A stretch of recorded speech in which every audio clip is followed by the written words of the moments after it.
카페24 접속하셔가지고 디자인에 한번 가보시고요. 디자인 가시게 되면 디자인 추가 누르셔가지고 한번 확인해 보시면, 자, 여기에 PC 전용 페이지도 있고요. 모바일 페이지도 따로 있습니다. 여기 위에 PC랑 모바일 보시면 모바일이라고 해서 체크해 보시면은 이렇게 모바일로 디자인되어 있는 것이 따로 있습니다. 모바일 디자인이 이렇게 따로 만들어져 있어요. 이렇게 따로 만들어져 있는 경우에는 언제 얘가 보여지느냐 하면 접속 대상이요. 그러니까 접속하는 기기가 모바일일 경우에만 뜹니다. PC에서는 안 뜨고, 폭이 좁아졌다고 해서 모바일 모양으로 바뀌진 않습니다. 그게 모바일 기기로 접속했는지 아니면 PC에서 접속했는지 알 수 있느냐? 알 수 있습니다. 서버에서 접속 기기에 대한 정보를 다 가지고 있어요. 접속 정보가 있어서 운영체제는 뭔지, 그리고 가로폭 크기는 얼마인지, 이런 것들을 우리가 접속할 때 그 정보를 다 넘기게 돼 있어요. 자동으로 넘어갑니다. 자동으로 넘어가기 때문에 서버에서 딱 봤을 때, 이게 안드로이드나 iOS 버전으로 접속을 했네? 하시면은 걔들은 다 모바일 버전이거든요. 그럴 때 모바일을 보여주는데 주소값이 앞에 M이 붙습니다. 여기 만약에 제 거 주소가 지금 보시는 것처럼 이렇게 돼 있죠. 각시탈01 카페14컴인데 모바일 페이지는 앞에 M이 붙어서 M. 뭐 뒤에 도메인 주소가 이렇게 붙게 됩니다. 이런 형식으로 들어가는 거라서 페이지를 따로따로 만들어 주셔야 돼요. 그래서 PC에서는 오로지 PC로만 보여지고 모바일에서는 오로지 모바일에서만 보여지도록 그렇게 작성하실 수가 있어요.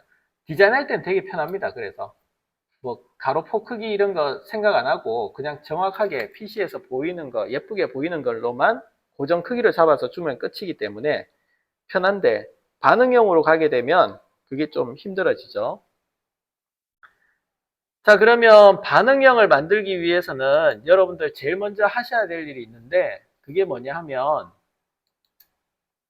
관리자 페이지 들어오셔가지고 아래쪽에 보시게 되면, 아래쪽에 쭉 보시면은 쇼핑몰 설정이라고 있죠. 쇼핑몰 설정 들어가시고 사이트 설정 갑니다. 지금 394쪽 가고 있습니다. 사이트 설정 들어가시게 되면 사이트 환경 설정에 쇼핑몰 환경 설정이라는 것이 있습니다. 그래서 쇼핑몰 환경 설정 들어와 보시고요.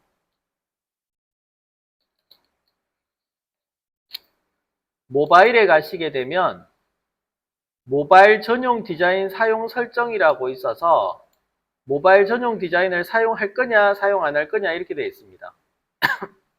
그래서 이 부분에 사용하겠다 하시게 되면 밑에 주소가 M이 붙어요. M이 붙게 되고, 사용 안 하겠다 하실 것 같으면 이렇게 사용 안 함 하시게 되면 없어집니다. 그래서 반응형일 때는 이렇게 사용 안 함으로 하셔야 돼요. 왜냐하면 좁아졌을 때 그러니까 내가 휴대폰이나 이런 데서 봤을 때 나는 좁은 화면에서 보고 싶은데 그렇게 좁은 화면에 나오는 게 아니고 모바일에서 디자인했는 화면이 바로 떠버립니다. 걔가 우선권을 가지기 때문에 모바일 디자인이 먼저 뜨게 되고 반응형은 뜨지 않습니다.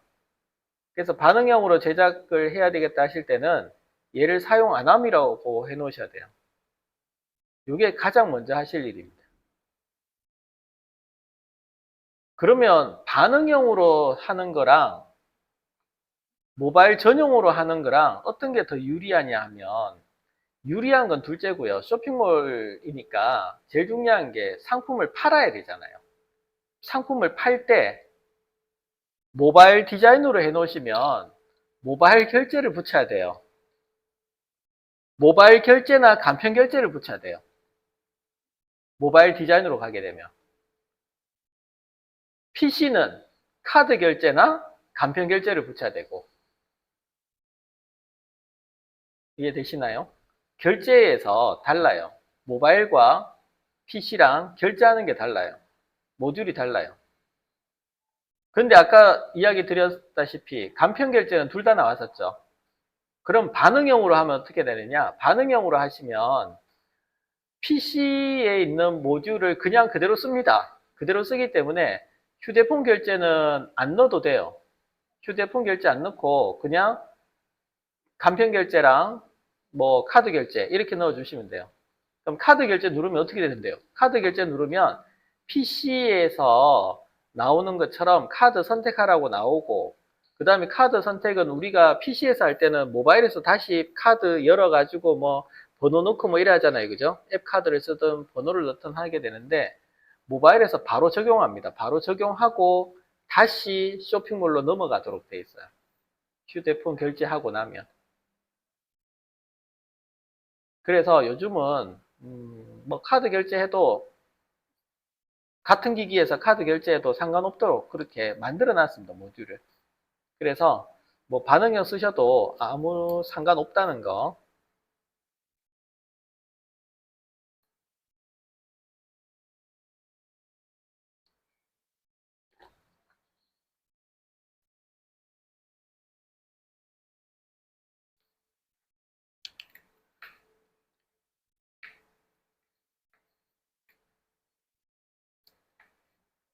단점은 있어요. 395쪽에 보시면 3번 바로 위에 줄 한번 보십시오. 1, 2, 3, 4, 5 돼 있는데 3번 바로 위에 줄에 보시면 이런 말이 나와요. 모바일 전용 디자인을 사용 안 함으로 설정하면, 지금 우리처럼 사용 안 함이라고 설정하면 접속 통계에서 모바일 통계는 집계되지 않습니다. 이렇게 나오죠. 그러니까 접속 통계에서 모바일로 접속했는 사람이 몇 명인지 하는 것은 집계가 안 돼요. 어차피 모바일 페이지를 안 쓰니까, 안 쓰고 있으니까 그 부분 집계는 안 나오고 그냥 쇼핑몰 전체에서 몇 명 접속 이렇게 나오게 됩니다.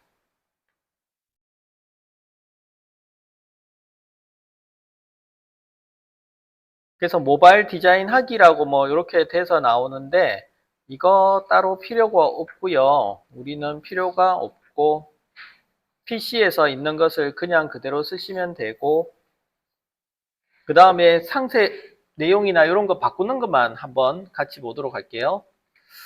요거는 좀 이제 쉬운 거는 쉽고 난이도가 있는 것은 있는데, 자 보세요.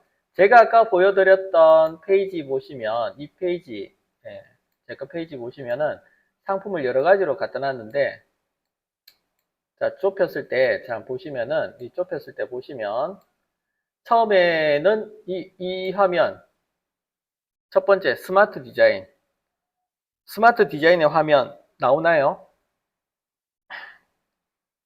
자, 이 처음에 스마트 배너 부분 화면이 처음에 가로로 길었었는데, 이렇게 가로로 길었었는데 줄이니까 이미지가 좀 좁아지는 것 같더니만 높이가 낮아지는 것 같더니 갑자기 높이가 쑥 늘어나요. 이렇게 쑥 늘어나요.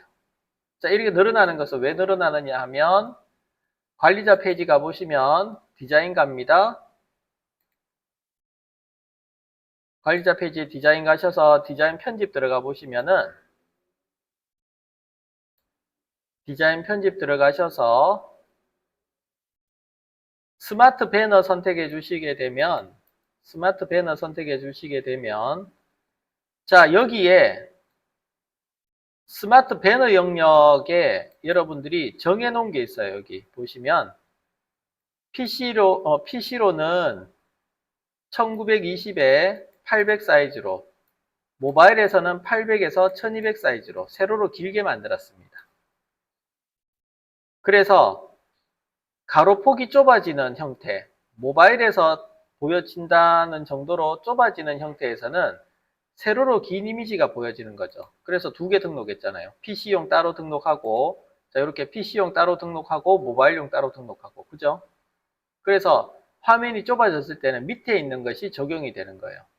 근데 어느 정도 돼야 이게 밑으로 적용되느냐 하는 거죠. 또 어느 정도 돼야 이게 밑으로 적용되느냐 하면, 768 되면은 그렇게 적용될 겁니다. 여기 한번 이렇게 키워보면 768, 600이고 660, 600, 700, 700, 730, 724, 5, 720에서 바뀌게 해놨네요.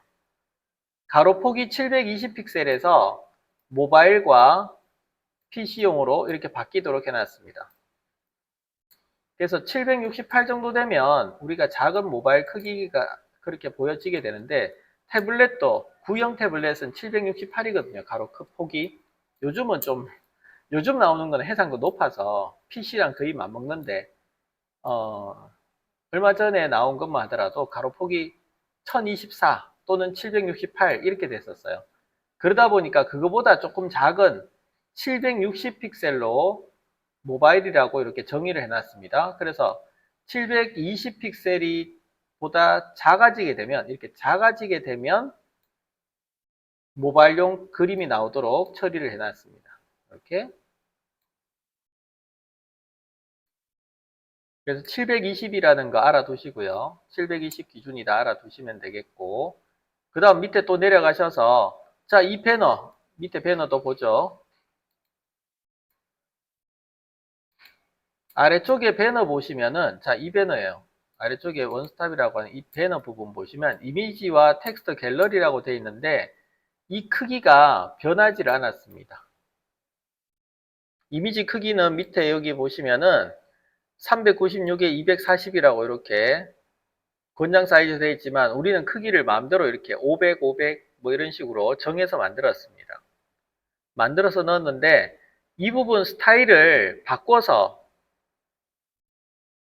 넣어줘야 돼요. 어떤 거냐면 가로폭 크기를 주어가지고 가로폭 크기를 최대값 얼마 이렇게 주고 최소값 얼마 이렇게 주고 줄어들 때는 어느 정도까지만 이렇게 줄다가 더 이상 줄지 못하면 줄이 바뀌는 걸로 얘가 밑으로 이렇게 툭 떨어져서 두 개 아래 위로 보이는 걸로 바꾸셔야 돼요. 스타일을.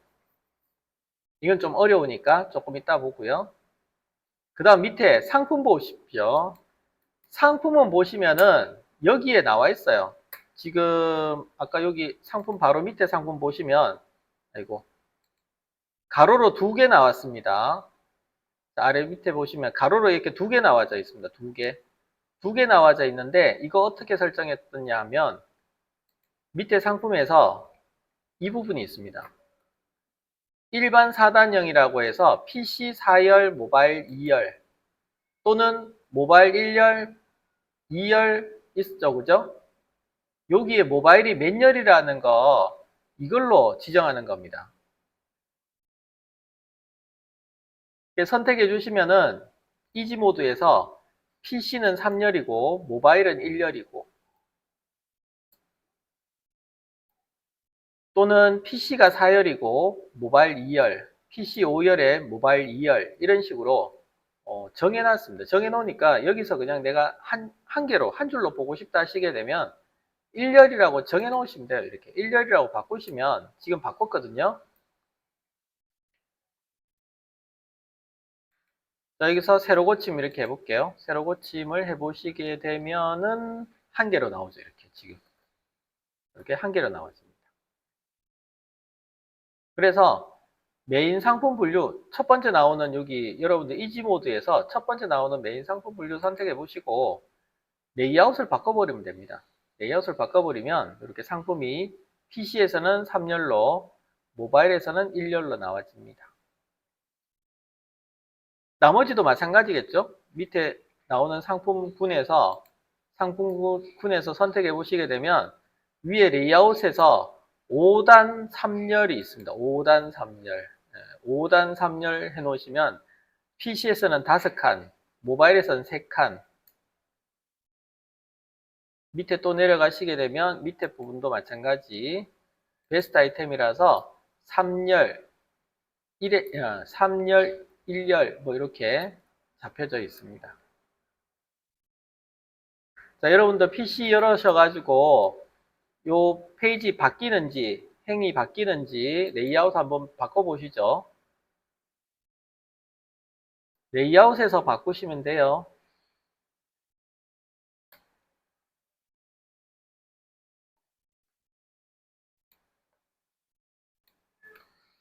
자, 그래서 상품 분류 항목에서 바꾸시면 됩니다. 상품 분류 항목에서 개수 바꾸시면 되고, 나머지들은 뭐 자동으로 움직여지니까 그냥 두시면 되는데, 제일 위에 올라가서 요거 한번 보죠. 여러분들 이거 안 됐네요.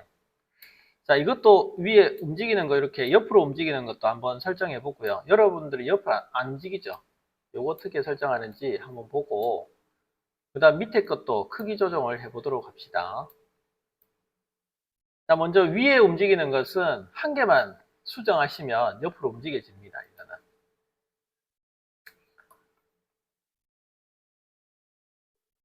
자, 수정할 부분은요. 일단은 HTML 수정 들어가 보시고, HTML 수정 들어가 보시죠.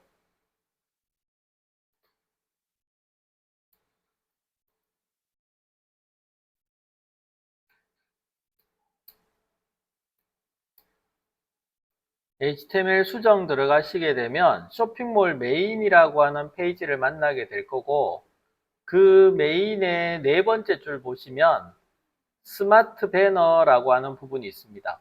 있나요? 파일 열기 눌러 보시면 돼요. 여기가 이미지 움직이게 하는 곳이거든요. 파일 열기 누르시고, 딴 거는 절대 건드리지 마시고, 딴 거는 지금 설정되어 있는 내용은요, 어디서 바꾸느냐 하면 여기서 직접 바꾸는 게 아니고, 아까 이지 모드 있었죠. 이지 모드의 편집창에서 바꾸는 겁니다. 바꾸면 여기에 코드가 바뀌어요. 그래서 여기에서는 딴 거는 건드리지 마시고 이지 모드 거는 항상 조심하셔야 돼요. 그냥 우리가 임의로 바꿔버리면 저쪽 이지 모드 창에서 바꿔도 반영이 안 될 수도 있어요. 그리고 그쪽에서 바꾸지 않는 이상은 또 새로 고침하면 다시 원위치로 갈 수도 있고. 자, 여기도 보시면은 여기 나오죠. 미디어 올 엔드 해서 민 위스 721 픽셀이라고 되어 있습니다. 아까 가로로 폭 큰 거랑 여기 또 있죠. 맥스 위스 720 픽셀 되어 있습니다. 그죠? 미디어, 요걸 미디어 퀄이라고 해요. 미디어 퀄인데 제한이 보시면 민 위스면 최소 너비가 721 픽셀이라는 소리입니다. 최소 너비가 721 픽셀일 때는 이미지를 가지고 올 때 큰 이미지를 가지고 와요. 얘가 큰 이미지를 가지고 와서 정리를 하고 720 픽셀 최대값이 720 픽셀이니까 720 픽셀보다 작을 경우에는 우리가 모바일에 등록했던 그 모바일용 이미지를 가지고 오게 됩니다. 그 부분 설정해 놓은 거고요.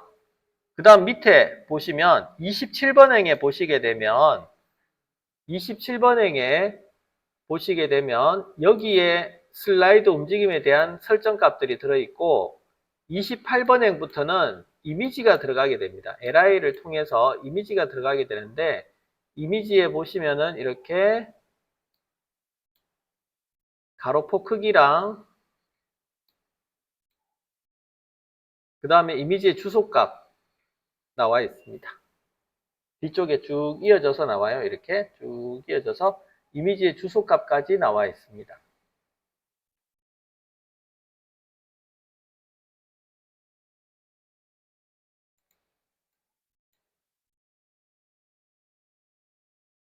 자, 그러면 여기에서 뭘 바꾸느냐 하면 이 부분을 바꾸셔야 돼요. 자, 먼저 앞에 보시면 슬라이드 사용하겠느냐? 하겠다. true. 전체 화면으로 보여줄 거냐? 예, 어떤 타입으로 보여줄 거냐? 풀. 전체 화면으로 보여줄 거다. 풀이라고 적었는 거고. 그 다음에 모드라고 있어요. 모드가 여러분 페이드라고 되어 있죠. 있나요? 페이드라고 되어 있는 것은 제자리에서 이미지가 서서히 나타났다가 사라졌다가 하는 거거든요. 그거 말고 옆으로 움직이게 하려면 홀리젠탈이라고 적어주면 돼요. 지금 앞에 보시는 것처럼 홀리젠탈이라고 바꿔보십시오. 그럼 옆으로 움직입니다.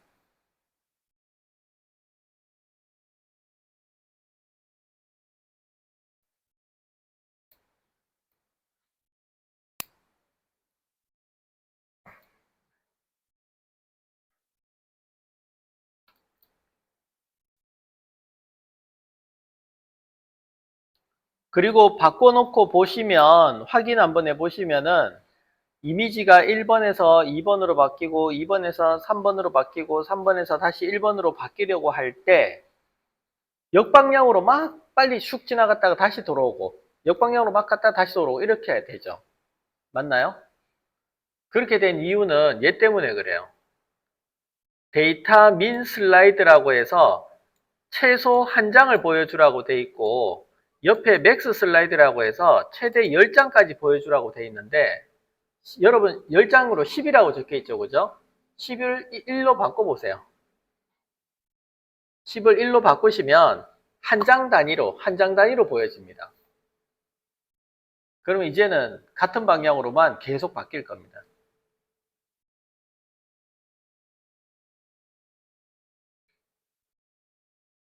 이렇게만 하시면 슬라이드 부분을 한쪽 방향으로만 계속 옮겨갈 수가 있습니다. 다시 보시면 슬라이드 수정하실 때는 쇼핑몰 메인에서 네 번째 줄에 있는 스마트 배너라고 하는 부분에 파일을 열어 보시게 되면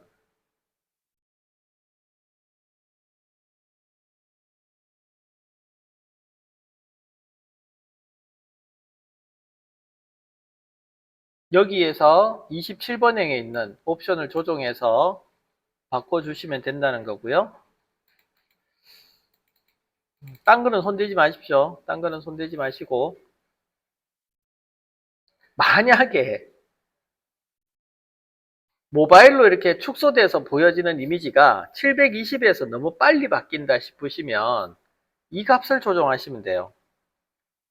여기에 있는 721과 720이라고 하는 값을 조정하시면 됩니다. 예를 들어서 나 600 사이즈에서 바꾸고 싶어요 하게 되면 600 그리고 얘는 601 이렇게 적으시고 저장해 보신다면 자 이제는 사이트를 줄여 보실 때 자 이렇게 저장하시고 사이트를 줄여 보실 때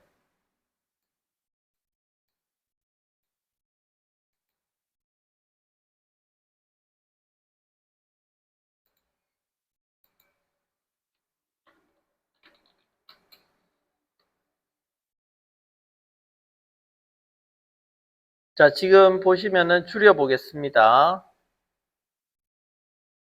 자, 줄어질 때 세로 고침하고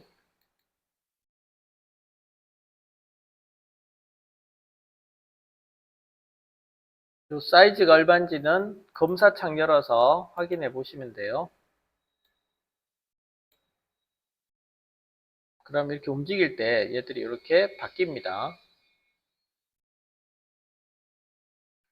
아직은 720에서 바뀌고 있네요. 저장이 안 됐나?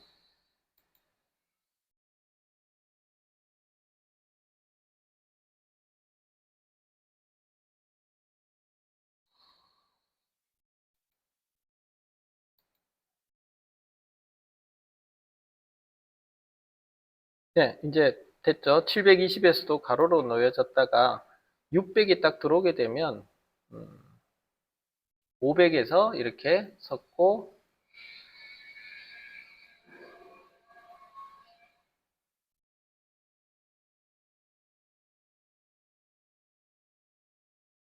네, 721에서 이렇게 보여졌습니다. 딴 것도 더 있나 본데요. 한번 볼까요?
소스가 안 바뀌었어요.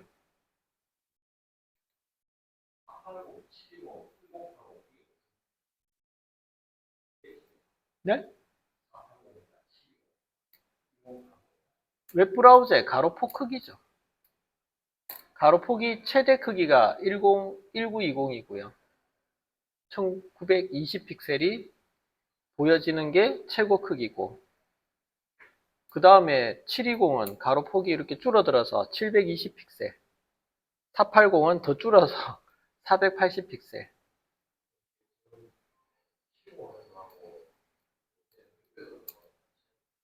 줄어들 때 지금 보시면은 요 메인 이미지가 요 세로로 길잖아요. 이미지 세로로 긴 이미지가 언제 이렇게 바뀌어지느냐, 시점이죠. 시점. 언제 바뀌어지는 시점이냐.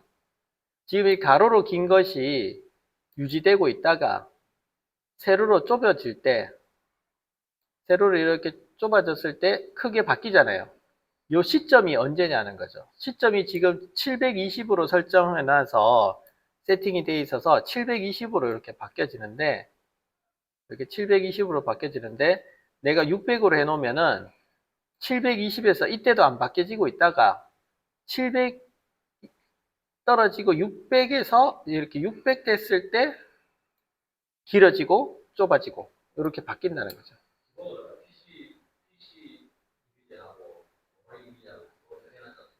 정해놨는 게 720이죠, 지금. 그거는 폭이 좁으니까요. 이 폭이 좁아서, 이 폭이 좁아져서 얘가 지금 아이폰만 하더라도 한 480 정도 되거든요. 가로폭, 가용 보여지는 가로폭 크기가. 많이 커도 갤럭시가 제일 큰데 많이 커도 휴대폰에서 픽셀은 보여지는 픽셀은 510 정도밖에 안 돼요. 많이 커도.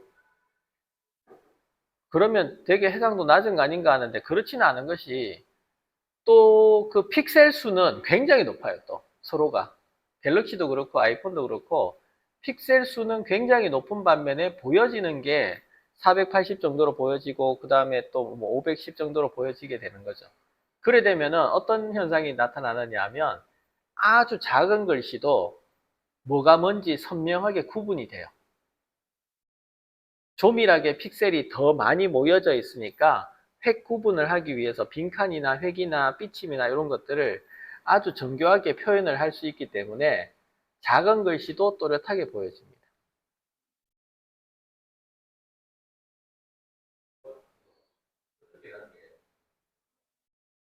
뭐 어떻게 가든 상관없어요, 이거는. 내가 크기를 그냥 크게 기본으로 가셔도 되고 아니면 줄여서 나는 조금 더 작은 크기에서 보고 싶다 하시면 작은 크기에 가셔도 되고 내가 그냥 하기 나름인 것이 왜 중간에 700은 별로 의미가 없어요, 이게. 왜냐하면 700으로 줄여서 볼 수 있는 기기가 없거든요. 휴대폰에서 아예 작게 나오죠? 처음부터 작게 나오고 태블릿에는 크게 나와요. 태블릿은 요즘에 해상도가 좋아서 크게 나와요. 아까 제가 768이 예전 거라 했잖아요. 그죠? 768이 예전 거니까 예전 기기로 열어보면 이렇게 가로로 긴 게 나와요. 그리고 태블릿을 세로로 세우면 좁게 나오죠. 이렇게. 둘 중에 하나입니다. 그래서. 어중간하게 720 맞춰놓은 이유도 그 때문에 그럴 거예요. 그런 기기가 없으니까. 아예 PC용으로 보이든가 아예 모바일용으로 보이든가 그렇게 하려고.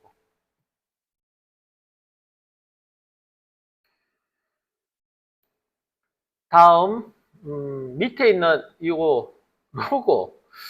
자, 요거 한번 보죠.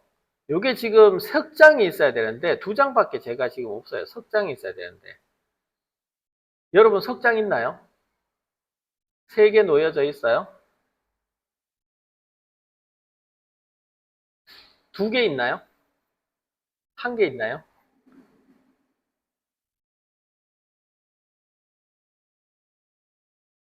이거 수정하실 수 있습니다, 여러분들. 크기.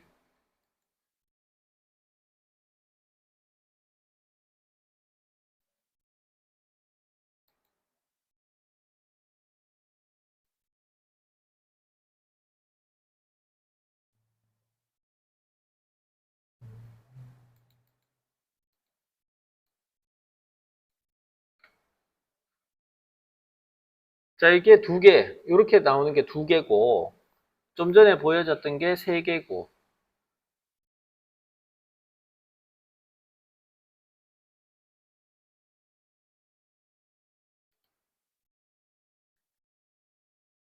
이게 세 개 나오는 디자인이고,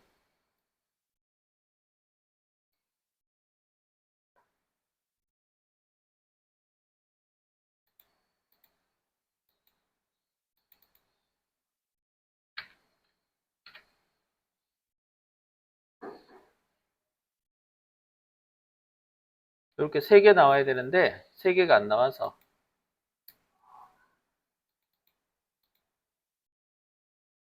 두 개 나오게 하려면 두 개만 이렇게 띄워 주실 수도 있고요. 두 개 나오게 하려면 두 개 설정하면 돼요. 이렇게 해서 좁아졌을 때 얘가 한 개씩 따로따로 나와야 되는데 하나로 이렇게 묶여져서 나오잖아요. 하나로 묶여져서 나오는 거는 잘못된 거죠.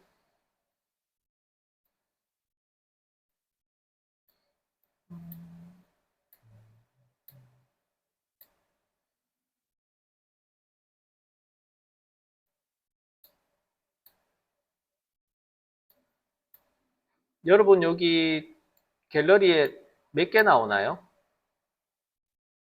세 개 나와요? 자, 여기 디자인 한번 가보시면 디자인 가셔서 밑에 이 부분 한번 선택해 보시게 되면 이미지 텍스트 갤러리에서 섹션 편집 들어가시면 되고 섹션 편집 들어가셔가지고 여기에 이미지를 등록하는 겁니다. 이미지 등록은 섹션 편집 창 안에서 이미지 등록하시면 돼요. 그리고 한 줄당 이미지 텍스트 개수라고 나오는 이 부분에서 지금 3이라고 적혀져 있을 텐데 두 개 이렇게 하시면 두 개 나오고 한 개는 밑으로 떨어져서 나올 거예요. 그렇지 않나요? 그리고 PC에서는 이렇게 보여지는데 모바일에서는 슬라이드로 하나씩 보여지면서 모바일에서는 슬라이드로 보여지게 하라고 되어 있잖아요. 근데 이 모바일이라는 개념이 아까 우리 모바일 사용 안 함이라고 해버렸잖아요. 그래서 적용이 안 되는 거예요. 모바일 사용할 때는 얘가 여러 개가 이렇게 나와 있으면 한 개 이미지만 나오고 슬라이드로 이렇게 옆으로 손가락으로 움직이면 슬라이드로 나오도록 해주라는 건데 우리가 사이트 설정에서 모바일 디자인을 사용 안 하겠다고 체크했기 때문에 슬라이드가 적용이 안 돼 버린 거죠.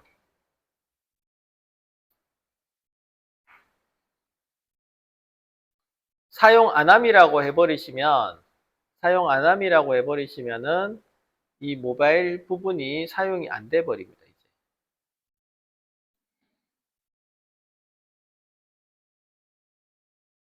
사용 안 함이라고 하시면은 모바일 부분이 사용이 안 되고 이렇게 밑으로 떨어지죠. 맞나요? 그래서 조정은 여기 오셔서 하시면 돼요. 조정은 이미지 갤러리라고 이미지 텍스트 갤러리라고 있는 부분이 있는데 여기 마우스 올리면 나와요. 마우스 올리면 이미지 텍스트 갤러리에 섹션 편집 가셔가지고 섹션 편집 가시고 자 여기서 나오는 이미지 밑에 한 줄당 몇 개의 이미지를 보여줄 것이냐 하는 거에서 한 개씩 보여주겠다 또는 두 개씩 보여주겠다 또는 세 개씩 보여주겠다를 설정하실 수가 있고요. 그 다음 모바일에서는 모바일 기능이 사라졌기 때문에 모바일 기능 사용 안 한다고 했기 때문에 모바일 기능 사용을 안 하겠다고 해 놓으시면은 자동으로 줄 바꿈되어서 밑에 보여지게 되는 겁니다. 원래는 소스를 고쳐서 작업을 해야 되는데 소스 모르는 사람을 위해서 이렇게 그냥 버튼만 클릭하면 자동으로 바뀌도록 만들어 놨습니다.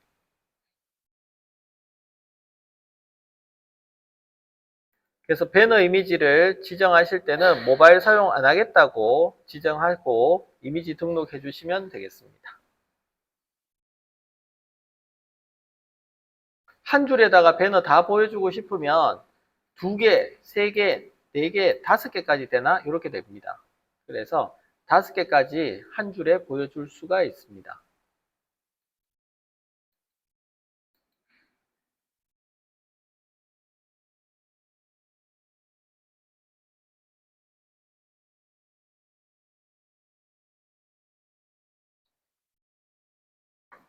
되셨나요?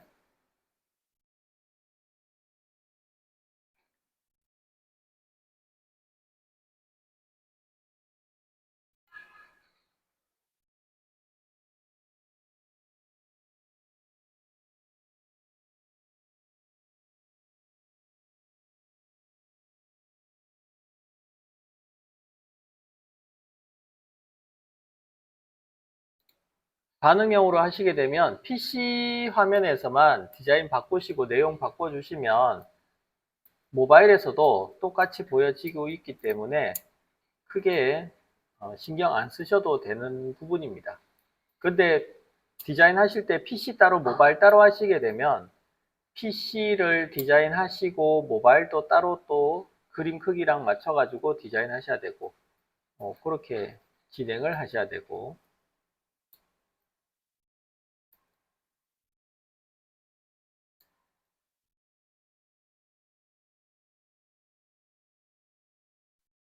모바일에서 상품은 가로로 2줄보다는 한 줄이 나아요. 한 줄이 화면이 더 크게 나오기 때문에 상품이 더 좋아 보입니다. 큼지막하고. 근데 상품 크기가, 사진 크기가 작아지게 되면 상품도 작아져 보이고 볼품 없어 보입니다.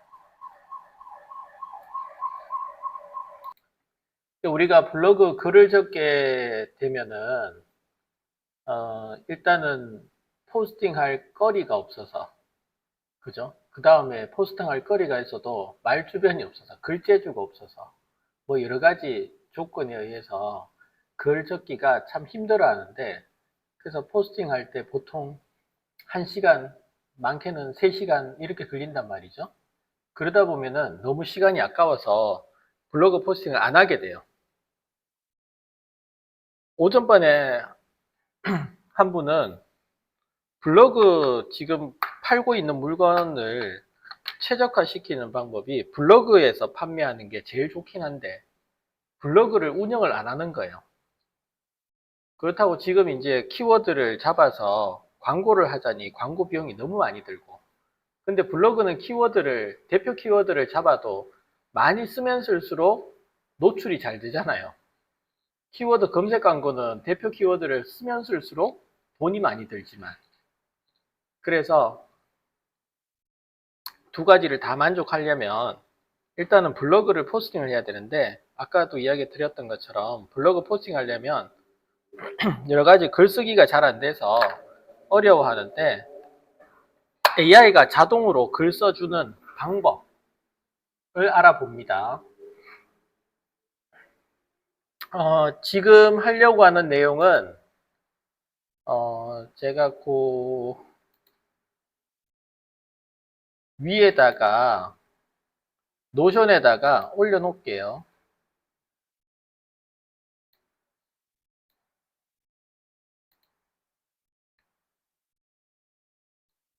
나중에 한번 요거 열어서 같이 보시면서 여러분들 수정해 놓으셔도 됩니다. 복사해 놨다가 수정하셔도 되겠습니다.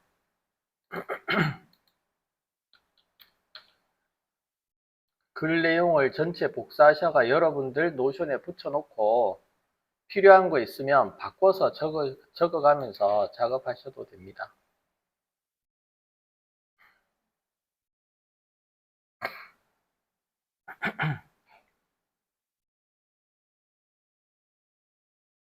글 내용을 전체 컨트롤 A 눌러서 복사하셔가지고 여러분들 그 전체 복사하셔서 쭉 복사하셔가지고 여러분 노션에다가 갖다 붙여버리시면 돼요.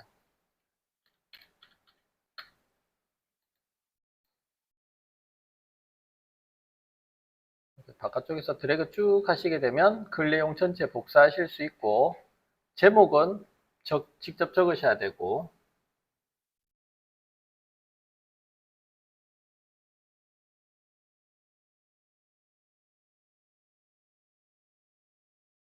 그냥 보고자 할 때는 그냥 보셔도 되지만, 내가 여기다가 뭐 좀 기록을 남기겠다 하시게 되면 복사하셔서 갖고 가셔서 하시면 되겠습니다. 자, 좋은 키워드부터 보죠. 키워드를 먼저 잘 잡아야 됩니다. 블로그는. 오늘도 쇼츠 보니까 그 이재명 대통령 국정 그 회의할 때 보니까 네이버 대표가 발표를 하는데 키워드가 전부다라고 이렇게 네, 나오던데, 키워드를 잘 잡으셔야 됩니다. 광고를 하든 포스팅을 하든 키워드를 잘 잡으셔야지. 키워드가 뭐냐 하면 일단은 사람들이 많이 그 찾는 단어들이죠. 내가 대상을 찾기 위해서 사용하는 단어인데 거기에 좋은 키워드라고 한다면 일단은 조회수가 높아야 되고요. 사람들이 많이 찾아야 되죠. 조회수가 많이 찾는 키워드가 좋은 키워드고, 그 다음에 사용자가 적어야 돼요. 이게 무슨 말이냐 하면 조회하는 사람은 그것을 이용하려고 하는 사람들이고, 사용자라고 하면 그것을 이용해서, 그 키워드를 이용해서 내가 알릴 것을 알려주고 싶은 사람들이거든요. 그러니까 업체죠, 결국엔. 조회하는 사람은 소비자고 사용하는 사람은 업체예요. 근데 업체 수가 많으면 이 좋은 키워드를 서로 사용하려고 경쟁이 붙게 되겠죠. 경쟁이 붙게 되면 가격 경쟁이 갈 수밖에 없습니다. 그럼 결국에는 돈 많은 사람이 이길 수밖에 없어요. 금액을 많이 불러가지고 무조건 1등 하게 되면은 다른 사람은 따라갈 수가 없는 거죠, 그게. 자금력 때문에. 그게 결국엔 1등이 제일 많이 노출이 돼요. 노출되기는. 클릭도 많이 되고. 근데 그게 실질적으로 이제 전환율, 판매로 이어지느냐? 그건 또 별개 문제입니다. 정보만 얻고 끝낼 수도 있는 거고, 실제 구매를 하기 위해서 검색할 수도 있는 거고, 뭐 지나가다가 얻어 걸려서 검색할 수도 있는 거고, 그건 알 수 없는 이야기죠. 근데 일단은 많이 찾는 키워드가 좋은 키워드입니다. 그보다 또 좋은 키워드에서 노출도 높으면서도 사용자가 적은 키워드가 좋아요. 자, 그런 키워드가 어떤 키워드가 있냐 하면 일단은 브랜드 키워드, 이름이 벌써 알려져 있는 상표들, 그런 키워드들은 많은 사람들이 찾고는 있지만 사용하는 사람은 그 업체에 있는 사람들만 사용을 해요. 고유한 이름이라서. 그런 키워드가 있고, 그 다음에 여러분들이 할 수 있는 것은 신규 키워드 만드는 일입니다. 신규 키워드를 만들어서 사용하는 일인데, 전에 제가 그 닭고기 이야기 드렸잖아요. 닭가슴살, 득근 파티. 득근 파티 같은 경우도 검색을 해보시면 첫 페이지, 두 페이지, 세 페이지까지 다 자기들 거예요. 컨텐츠도 다 자기들 거고. 거기 보면 인스타그램도 하고 있고, 유튜브도 하고 있고, 블로그도 하고 있고, 뭐, 쇼츠도 하고 있고, 다 해요. 다 하는데, 다들 자기 거밖에 안 나와요. 그 키워드 자체가 자기들만 사용하고 있죠. 왜냐하면 딴 사람 사용하려고 해도 일단 상표권도 등록돼 있고, 나머지 거기에 맞춰서 득금 파티라고 맞춰서 뭐 내놓을 상품이 적당한 게 없잖아요. 같은 종류, 같은 그 종류의 헬스용 그 닭고기 판매밖에 없으니까. 그런 성격의 키워드를 만들어주는 게 제일 좋습니다. 여러분들도 판매하시거나 하실 때 어떤 제품에 대해서 키워드를 만들어서 누구나 잘 알 수 있고 또 머리에 쏙쏙 들어올 수 있도록 연관된 키워드를 만들어 주시는 게 제일 좋고요. 예를 들어서 이런 것도 있습니다. 제가 관리해준 업체 중에서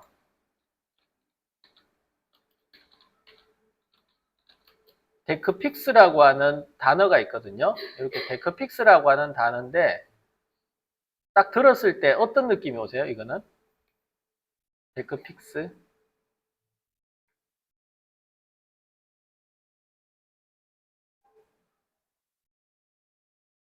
일단은 데크예요, 데크. 전원주택의 앞에 보면 왜 나무판 깔아놓은 데크 있죠? 처마 밑에 있는 그 여유 공간들, 그 데크에 지붕 씌워주는 겁니다. 처마 씌워주는 시스템인데, 이 사장님이 처음에 이름을 이걸 만들었어요. 만들 때도 고민을 하더라고요. 이게 도대체 어떤 이름 좋을까 막 적어 놓고는, 예. 그 중에서 하나 선택된 게 이 데크 픽스예요. 데크의 픽스라고 이렇게. 그 데크 픽스가 나오기 위해서 그 전에 이름이 뭐였냐 하면 캐노픽스라는 제품이 있거든요. 이 제품을 먼저 보고 이 제품을 따라서 뒤에 픽스 붙이고 앞에 데크 붙여가지고 데크 픽스라고 이름을 지었어요. 이것도 이름 만든 겁니다. 이것도 이름 만든 건데 지금은 뭐 전국구로 다 알려져가 있는 이름이고요. 처마에 이거 붙은 건 다 캐노픽스라고 하고 있고, 그 다음에 데크픽스는 얘는 창문이나 이런데 좀 좁은 부분 달릴 때 캐노픽스라고 하고, 넓은 부분 달리는 부분은 넓은 곳에 하는 것은 이게 데크픽스라고 다 이야기를 해요. 요즘은 또 이름이 많이 알려졌죠. 처음에 이거 알릴 때만 하더라도 이름이 이 집밖에 없으니까 키워드 광고를 해도요 70원밖에 안 들었어요. 70원이 최저 가격인데 70원밖에 안 들었어요. 그래서 광고할 때 70원으로 하면 메인 첫 번째 노출되고, 블로그 글을 써도 데크픽스라는 단어를 써서 가지고 노출을 해보면 제일 위에 뜨고, 그래서 두 페이지 세 페이지 넘어가도 사용 후기 막 적어 놓게 되면 계속 같은 페이지 내에 같은 집에 있는 포스팅만 계속 떴었어요. 지금은 이제 너도나도 쓰고 있죠, 같이. 전국에서 다 같이 쓰고 있어서 이런 형태의 처마 시스템을 그냥 데크픽스라고 다들 그냥 이야기를 합니다. 그냥 그대로. 따로 이야기할 단어가 없어가지고 다들 데크픽스라고 그냥 그대로 이야기를 해버립니다. 그래서 셀프로 시공했는 사람들도 데크픽스라고 이렇게 막 적어놓고, 그러다 보니까 이 사람이 정품이라는 걸 또 알리기 위해서 정품 마크도 만들었어요. 남들이 이걸 보고는 다들 따라 할 거 아니에요. 비슷하게 디자인 따라서 막 만들어서 내니까 이거 특허품이거든요. 특허품이고 디자인 특허도 나 있고 다 돼 있는 거라서 정품이라고 이렇게 아예 또 마크를 만들어서 붙여줍니다. 시공하게 되면. 그렇게 해서 이제 차별화하고 있는데, 마찬가지로 이렇게 차별화된 이름을 하나 만들어서 홍보를 하시게 되면 처음에는 알리기 힘들어도 한번 알려지기 시작하면은요, 무조건 내 컨텐츠가 제일 위에 떠요. 그리고 모든 사람들이 입에 딱 익어버리면 그 다음부터는 뭐 광고 따로 안 해도 됩니다. 시스템만 딱 보면 바로 이야기를 합니다. 그 다음에 또 요것을 이 키워드에 대해서 누가 많이 찾고 또 언제 많이 찾는지 이런 것들을 분석하는 사이트가 있습니다. 그 사이트를 하나 소개해드리면 블랙키위라는 사이트가 있거든요. 블랙키위 검색해 보시죠. 블랙키위. 이렇게 블랙키위라고 검색해 보시면은 블랙키위라고 검색해 보시면 사이트 블랙키위가 나옵니다. 네이버를 기준으로 해서 검색을 해주는데, 자, 블랙키위 한번 가볼게요. 블랙키위.net고요. 여기 오셔가지고, 자, 여기는 유료 사이트인데 유료로 멤버 가입을 하시게 되면 자세한 분석 결과를 얻으실 수가 있고, 그냥 하시게 되면 1분에 키워드 하나씩 결과를 보실 수가 있어요. 예를 들어서 데크픽스 한번 적어 볼게요. 데크픽스라고 이렇게 적어 보시게 되면, 네, 키워드 최초 등장일이 18년 3월 23일이랍니다. 그리고 월간 검색량이라는 것은 오늘 기준에서 어제부터 뒤로 한 달입니다. 한 달이고, 월간 검색량은 PC에서는 80번, 모바일에서는 140번. 그래서 총 합이 220번 검색이 되었고, 그 다음에 컨텐츠, 블로그 글 적은 것이 월간 80건, 카페는 74건 검색이 됐대요. 검색이 된 게 아니고 컨텐츠가 발행이 됐대요. 그래서 3월 검색량 기준에서 어제까지는 220회가 검색이 됐는데 31일까지는 예상되는 게 290회 검색이 될 것으로 예상된다는 거죠. 여기서 70회가 더 많이 검색될 것 같다는 이야기입니다. 그리고 콘텐츠 포화 지수라고 해서 콘텐츠 양이 어느 정도 많으냐, 키워드에 비해 가지고 키워드의 검색량에 비해서 얼마나 콘텐츠 양이 많으냐에 대해서 보시면은 36% 정도, 전체로 봐서는 매우 높고요. 그 다음에 이거와 연관된 키워드들 보시면은 이렇게 돼 있어요. 연관된 키워드들은 가드레일 설치라든지 데크 무대, 데크픽스 가격, 뜻, 본사, 비용, 시공비, 파고라, 캐노픽스 이런 것도 있고요. 나이대는 월별 이렇게 검색량을 보시면은 작년에 5월 달에가 최고치였네요. 제일 많이 검색이 되었고 오르락 내리락 하고 있는데 최저는 12월 달에 최저였고 점점 또 오르고 있습니다. 그리고 월별로는 지금부터 이제 슬슬 올라서 5월, 4월, 5월, 6월이 최고치를 달리고 있고 요일별로는 월요일이 최고입니다. 토요일이 제일 높네요. 그 다음에 나이대를 보시면은 나이대는 20대는 아예 찾지도 않고요. 30대, 40대, 50대, 50대 이상이 많이 찾아요. 이 키워드로는. 그리고 남성이 절대 다수로 많고 이거는 정보성 글이라기보다는 상업성 키워드라고 되어 있네요. 그쪽 제품명이니까 상업성 키워드고. 그리고 여기에 보시면 저는 이걸 많이 보는데 연령별 검색을 보시면 누가 어떤 나이대를 많이 찾느냐 하는 것을 이렇게 보여주죠. 그럼 여러분들이 키워드를 선택을 해가지고 내가 이 키워드가 내 사이트에 잘 맞을 거야 하면서 이렇게 생각은 하고 있지만 내 타겟은 30대 남성을 타겟으로 하고 있는데 결국에는 그 키워드를 써보니까 50대가 많이 찾더라. 이래 되면 안 맞잖아요. 키워드를 바꿔야 돼요, 그러면. 그러면 이 50대가 돌아가지고 내 상품을 고르겠느냐 하는 거죠. 안 고른다고요. 30대에 초점을 맞춰가지고 만들어 놨는데 50대가 들어와가지고 키워드 검색을 많이 하는 사람이 50대인데 50대 들어와가지고 보니까 내하고 안 맞아. 그러면 광고비만 쓰이고 전환율은 없어지는 거죠. 그런 상황입니다. 그래서 키워드들의 연령별 검색 비율을 보실 수가 있고요. 캐노픽스 한번 또 검색해 볼게요. 캐노픽스 아까 연관 검색어에 나왔었는데 캐노픽스 이렇게 검색해 보시게 되면 얘도 마찬가지 그 같은 집에서 하는데 16년 1월 1일 날 최초 등장을 했고 보시면 얘는 한 달 동안 지난 한 달 동안 690건에 모바일은 1400건 그래서 합쳐서 2100건이 검색이 되었고 포스팅 내용은 150, 120 이렇습니다. 포스팅 양은 이렇게 됐고 비율은 보시면은 예상 검색량이 1820건이 어제까지 앞으로 31일까지는 2380건의 검색량을 기록할 것 같다. 예상입니다. 이거는 예상이고 그럴 때 컨텐츠 포화 지수 보시면 7%밖에 안 돼요. 아까 그 데커픽스는 30 몇 프로였잖아요. 그죠? 7%밖에 안 돼요.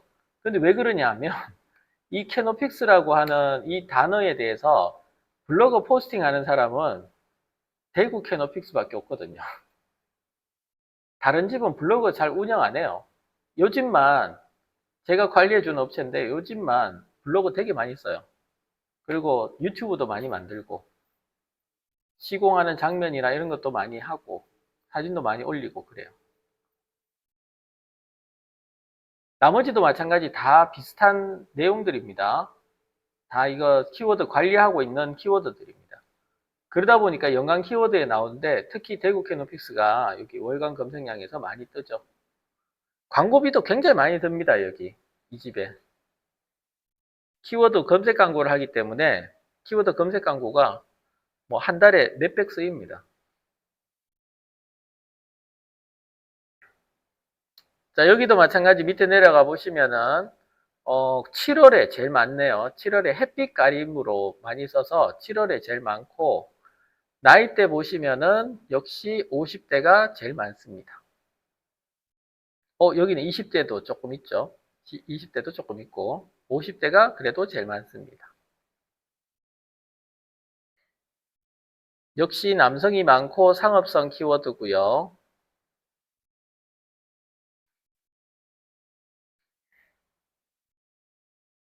자, 이런 것들을 분석해주는 사이트가 블랙키위라는 사이트가 있습니다.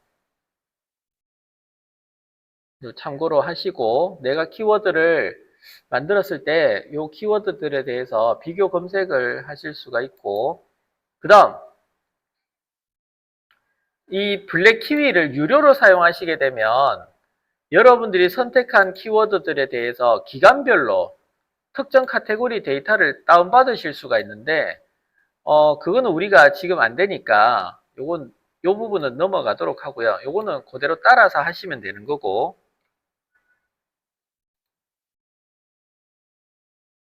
그 다음 밑에 여기서부터 보시면 됩니다. GPT를 활용해서 주제 및 키워드 추천받기 하는 부분부터 보시면 됩니다. 자, 여기에서는 정보성 포스팅에 대해서 어떻게 할 것이냐 하는 내용입니다. 자, 여기서 뭐 여러분들이 따로 내가 주제를 정하지 않았다 하시게 되면 주제를 정해서 할 것 같으면 먼저 네이버 블로그를 통해서 정보성 포스팅의 상위 검색량 많은 순서대로 상위 10개를 추천해줘. 이렇게 적어주시는 게 좋습니다. 한번 적어볼까요? 챗GPT나 제미나이나 들어가셔가지고 여기는 챗GPT라고 이렇게 되어 있지만 상관없습니다. 챗GPT가 조금 더 뭐라 그럴까 간략하게 적어주기 때문에 뭐 크로드를 쓰시든 제미나이를 쓰시든 퍼플렉시스트를 쓰시든 상관없습니다. 자, 검색을 하실 때 먼저 내가 주제를 아직 못 정했다, 적을 주제를 못 정했다 하실 때는 이렇게 해주시면 돼요. 네이버 블로그 해서 검색량이 많은 카테고리 10개를 추천해줘. 네이버 블로그에서 검색량이 많은 카테고리 10개를 추천해줘. 이렇게 넣어봅니다. 넣으시게 되면 검색량이 꾸준히 높은 카테고리는 크게 생활 밀착형과 문제 해결형, 트렌드형으로 압축되는데 검색량이 높은 카테고리 탑10에서 보시면 국내의 여행 파트가 많대요. 카테고리에서. 그 다음이 맛집, 카페 후기, 리뷰, 건강 다이어트도 있고요. 그 다음에 재테크도 있고 그 다음 AI 디지털과 같은 급성장 카테고리 있습니다. 그 다음에 제품 리뷰, 제품 후기, 그리고 육아, 교육, 생활정보 꿀팁, 패션 뷰티, 자기개발 부업 이렇게 있답니다. 그럼 이 중에서 내가 쓰기 좀 편하고 잘 알고 있는 분야가 있다 하실 것 같으면 하나를 선택을 하는 거죠. 뭐 예를 들어서 여행을 선택했다 하는 거죠. 국내 여행, 해외여행, 뭐 여행 다 해당되니까 여행을 통해서 지금 4월이니까 벚꽃이나 봄여행 키워드 급상승 중이랍니다. 그래서 우리가 정했던 것이 한 개가 밑에 보시면 이거를 정했습니다. 네이버 블로그에 정보성 포스팅을 업로드하고 싶다. 이게 첫 번째 글입니다. 요즘 그 키워드들 적으실 때 먼저 적으셔야 되는 것이 있는데 그게 뭐냐 하면 목적하고 행동을 먼저 적어야 돼요. 목적하고 행동을 첫 번째 줄에 먼저 적으셔야 됩니다. 그걸 뒤에다 적으면 우선순위에서 밀려서 제대로 된 답변을 못 해줘요. 그래서 우선순위 제일 높은 것이 목적, 내가 지금 하고자 하는 목적을 먼저 적으시고 그 다음에 거기에 따른 행동 적어야 돼요. 보시면 여기 블로그, 네이버 블로그에 정보성 포스팅을 업로드하고 싶다. 예.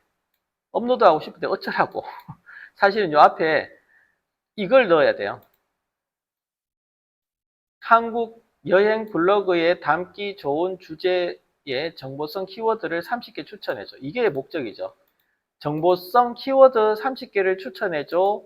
이게 목적이에요. 이게 목적이라서 앞에다가 먼저 업로드하고 싶은데 정보성 키워드 30개를 추천해줘. 이렇게 먼저 적어야 됩니다. 한번 다시 적어 볼게요. 말을 되도록 적으려면 여기에다가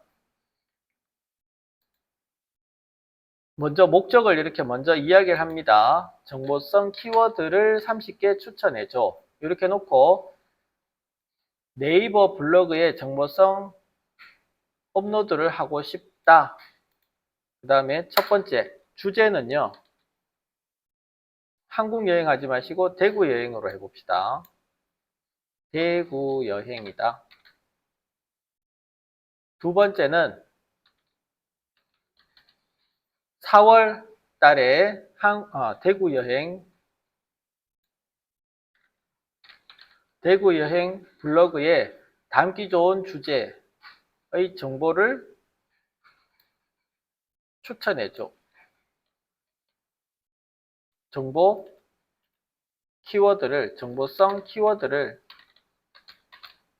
추천해줘. 이렇게 됩니다.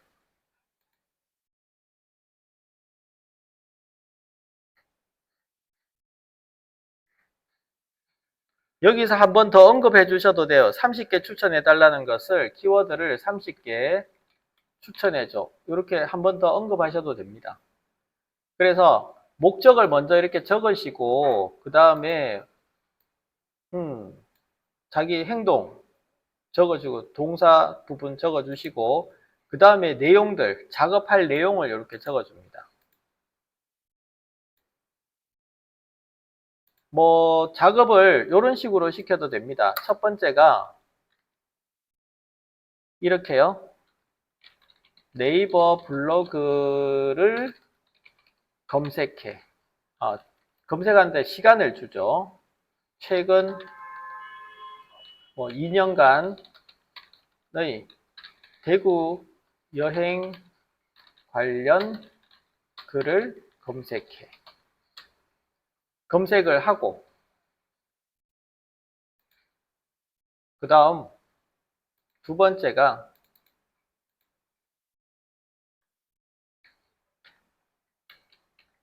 주제는 이렇게 적지 마시고 주제는 위에서 이제 이야기했으니까 밑에다가 적읍시다.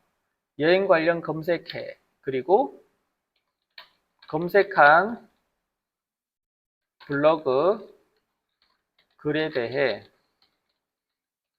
키워드를 분석해.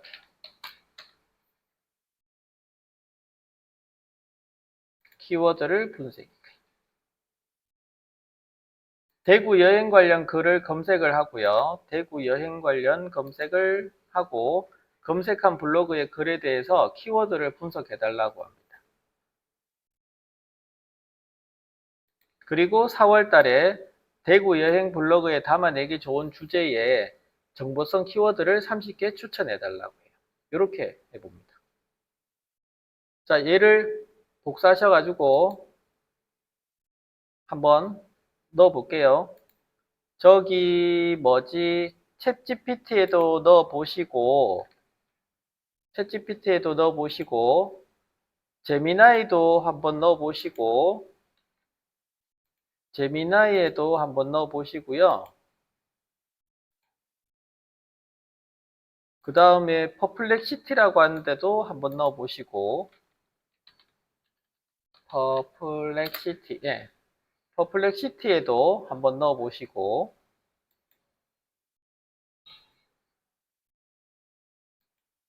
이렇게 세 가지 한번 넣어보죠. 우리가 검색하는 거는 퍼플렉시티가 잘해줘요.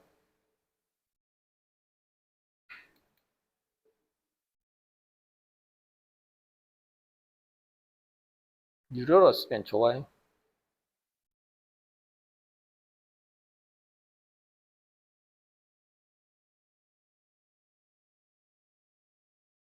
퍼플렉시티 내용 한번 보시면 아주 잘 나오는데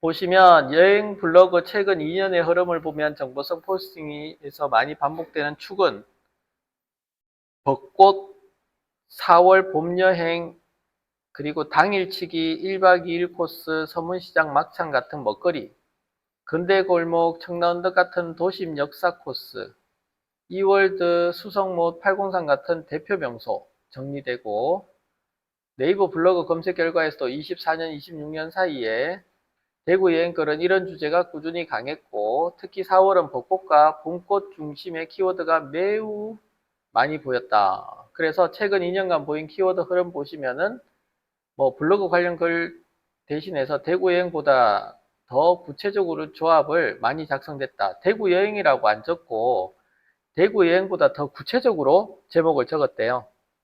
그래서 대구 당일치기 여행, 대구 1박 2일 여행 코스, 대구 벚꽃 명소, 대구 서문시장 맛집, 대구 가볼 만한 곳 이런 형태로 적었답니다.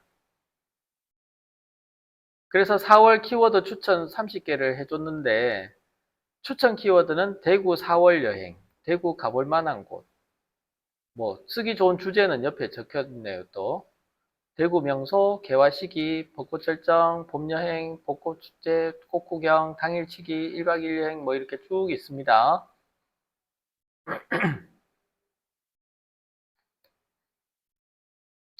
가볼 만한 곳이 없네요.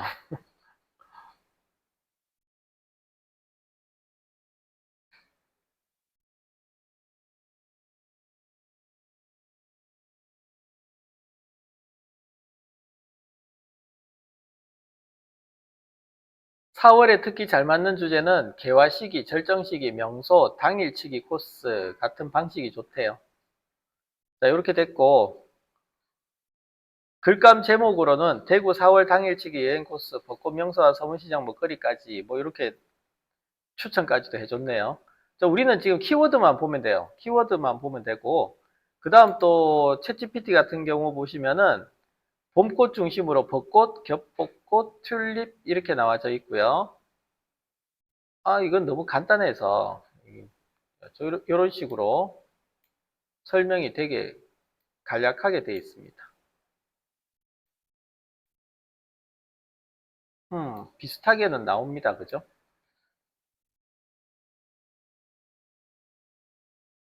다음 제미나이 거 보시면은 제미나이 거 보시면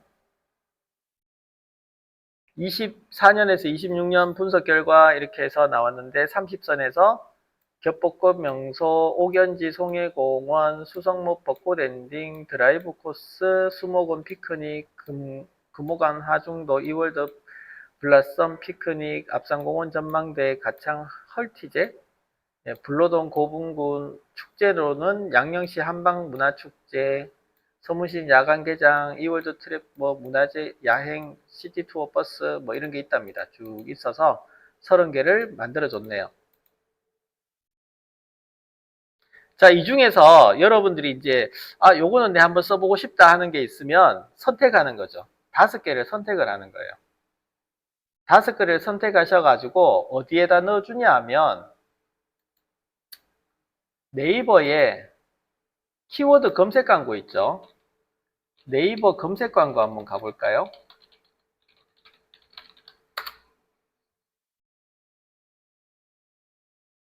네이버에 가셔서 검색 광고 한번 더 들어가 보십시오.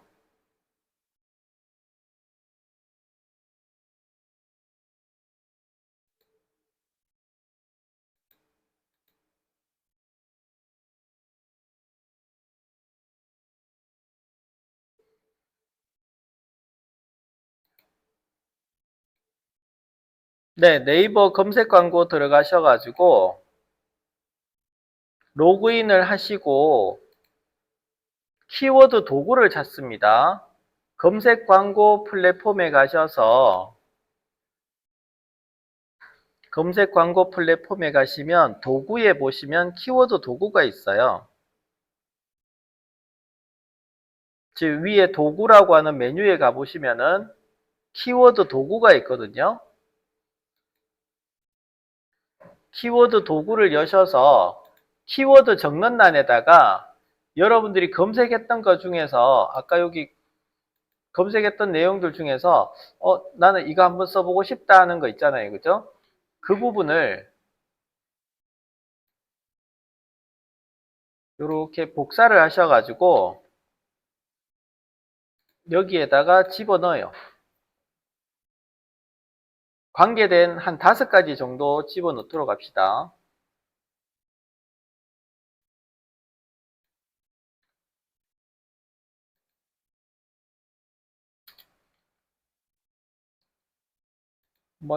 그보다 더 적게 넣어도 상관없는데, 일단, 이런 식으로,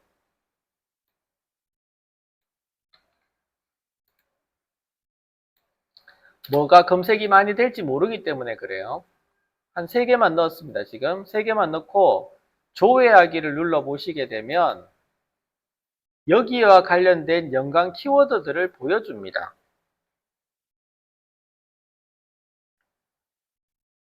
실패했습니다. 얘들 너무 구체적인 상세 키워드라서 연관 키워드가 나타나질 않네요. 그보다 조금 더 약한 거 해볼게요. 대중적인 거. 요런 거. 1박 2일 여행 코스 요런 거 넣어보겠습니다. 당일치기랑 여행 코스 넣어볼게요. 자, 추가적으로 1에서 한 개 더 넣어야 된다니까요. 그 다음에 대구 당일치기 여행 요런 거. 당일치기 여행 코스. 자, 이렇게 해서 또 조회 눌러볼게요. 이렇게도 적게 나왔네.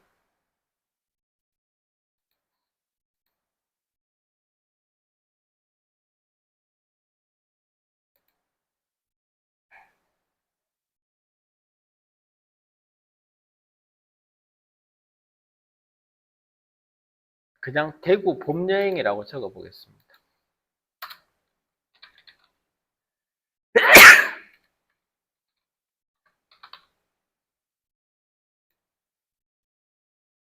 어, 5개 초과했답니다. 지우고 대구 봄여행만 적어볼게요. 얘도 적게 나오네. 대구 여행은. 네, 대구 여행으로 해보죠, 뭐.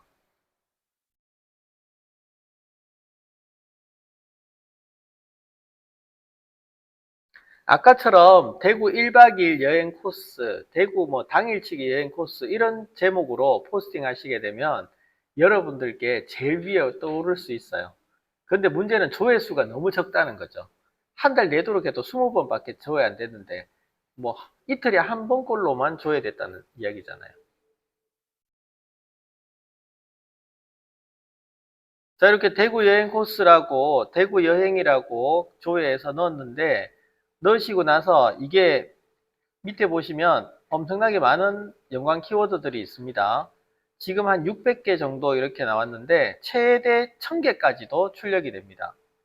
최대 1000개까지 출력이 되고 그러면 이걸 이제 분석하기 위해서 우리는 AI한테 던지면 돼요. AI한테 던져서 분석해 달라고 하면 돼요. 자, 어떻게 하느냐 하면 옆에 보시면은 다운로드라고 있어요. 다운로드 눌러 주시게 되면 연관 키워드를 엑셀 파일로 다운을 받으실 수가 있습니다. 다운 한번 받아 보시죠.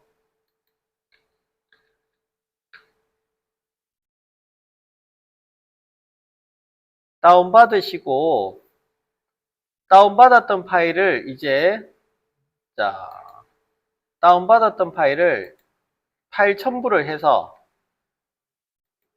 AI에 오셔가지고 파일 첨부를 하시고 다운받았던 파일을 파일 첨부를 하시고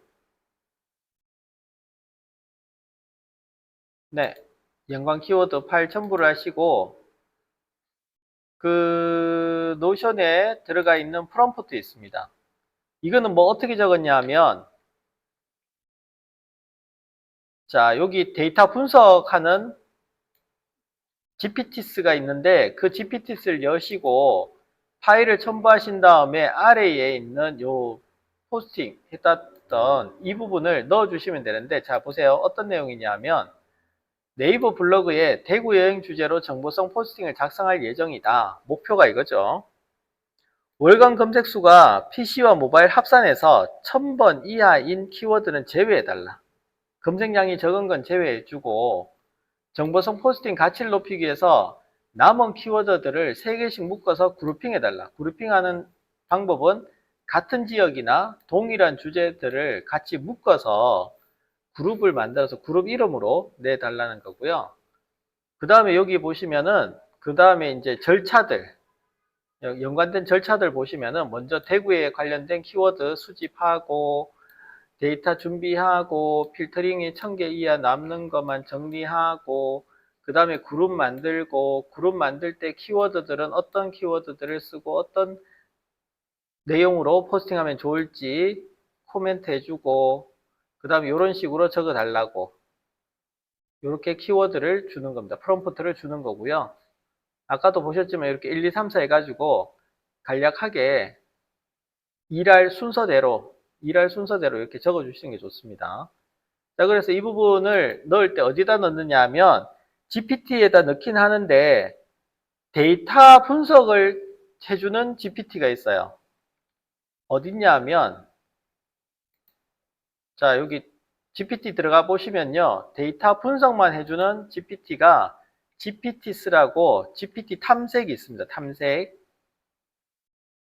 GPT 그룹 안에, 여기 GPT라고 하는 그룹 안에 보시면 GPT 탐색이 있어서 여기를 눌러서 검색에다가 데이터 어널리시스 검색을 해봅니다. 조금 기다려 보시면, 제 거 지금 느린데, 데이터 어널리스트, 또 조금 더 적을까요? 분석 어널리스트.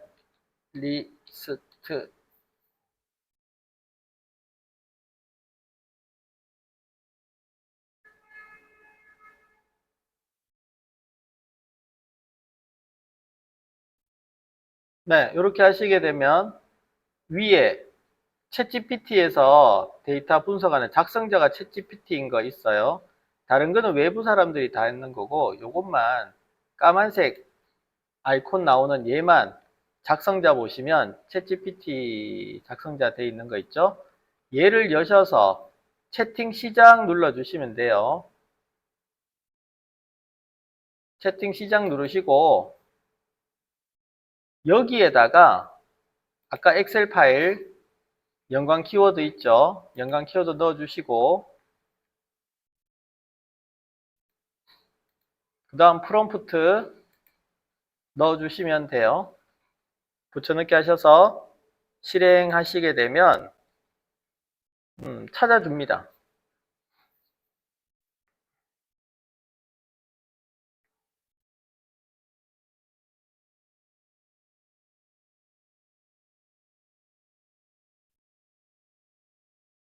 제미나이에도 똑같이 넣어 보십시오. 그 다음에 퍼플렉시티에도 똑같이 넣어 보시고, 퍼플렉에도 똑같이 넣어 보시고, 제미나이에도 똑같이 넣어 보십시오. 결과를 비교해서 좋은 걸 써야죠.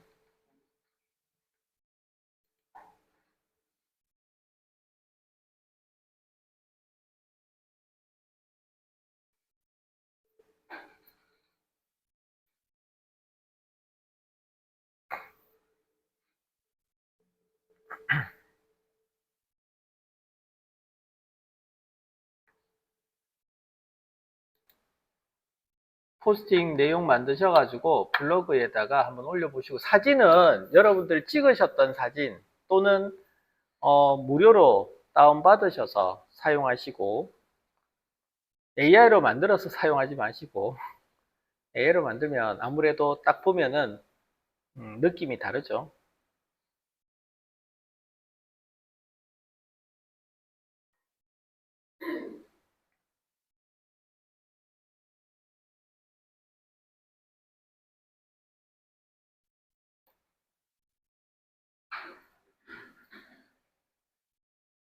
불 좀 켜주세요.